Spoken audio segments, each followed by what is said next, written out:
తీసుకుంది చెప్పండి. అందుకో రావాలి కదండి.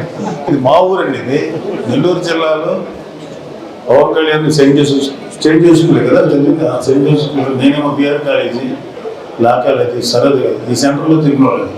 అది ఈ సెంటర్ కూడా లేదండి. అప్పుడంతా ఇది ఖాళీ స్థలాలు ఎకరాలు.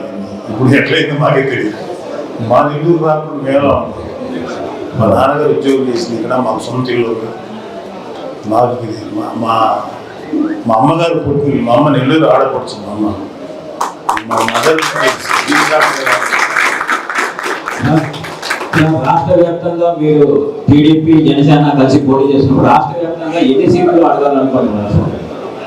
నా చేతిలో లేదు. ప్రెసిడెంట్ పవన్ కళ్యాణ్ గారు, నారా చంద్రబాబు నాయుడు గారు వాళ్ళిద్దరు డిసైడ్ చేయాలి.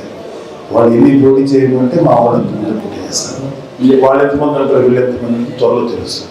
ఈ ఆత్మీయ సమావేశాలు యొక్క ఉద్దేశం ముఖ్య ఉద్దేశం అదే అడిగింది. ముఖ్య ఉద్దేశం మా వాళ్ళందరినీ ఒకసారి పలకరించాలి. ఇది కొంచెం యాక్చువల్గా కొన్ని కారణాల వల్ల డిలే అయింది. ఈసారి వెళ్ళి మొత్తం అందరినీ కొంచెం ఒక చిన్న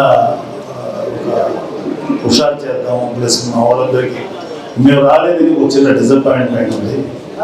సో అవన్నీ కవర్ చేస్తూ మంచిగా ఎలా ఉండాలి, ఎలా ముందుకెళ్ళాలి, ఎలాగా ఈ రాబోయే ఎలక్షన్స్ ఎదుర్కోవాలి, వీటి మీద మేము డిస్కషన్ చేస్తాం.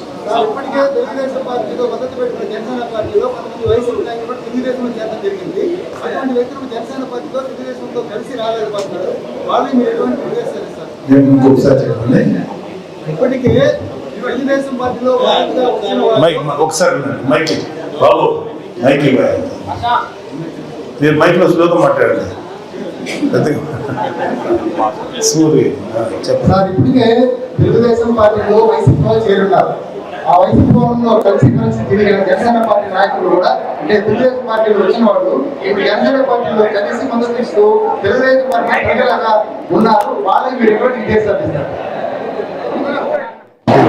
వాళ్ళు వచ్చారు, వాళ్ళతో మన వాళ్ళు కష్టపడుతున్నారు. ఇక్కడ క్వశ్చన్ ఏంటంటే,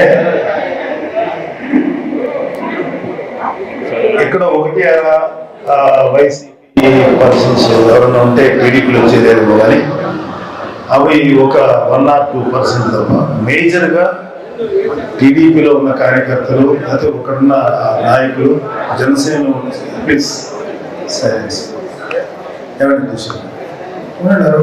టీడీపీలో ఉన్న వాళ్ళు జనసేనలో ఉన్న నాయకులే పోటీ చేస్తారు తప్ప వాళ్ళు ఎవరన్నా వచ్చింటే ఒకటి అదే అది టీడీపీలో చేయాలి. కాబట్టి ఈ ప్రశ్న టీడీపీ అడిగితే బీజేపీ పట్ల మీ వైఖరి ఎలా ఉండబోతుంది? Positive, very positive. అంటే ఒక పక్క పొత్తులు ఉంటే మరో పక్క తెలుగుదేశంతో ఉన్నారు. ముగ్గురు కలిసి పొత్తుతో పోటీ చేస్తామంటున్నారు. అంటే మీరు తెలుగుదేశం ఉంటారా, ఏమైనా బీజేపీని కూడా కలుపుకొని చేయకూడదు? ఖచ్చితంగా ఉండాలని నేను కోరుకుంటున్నాను పర్సనల్గా. అయితే అది ఫైనల్ డెసిషన్ త్వరలో వస్తుంది. అది బీజేపీ కలుస్తుందా లేదా ఎలాగనే దాని ప్రణాళిక మా ప్రెసిడెంట్ గారు చెప్తారు. అదేంటో మాకు తెలియదు.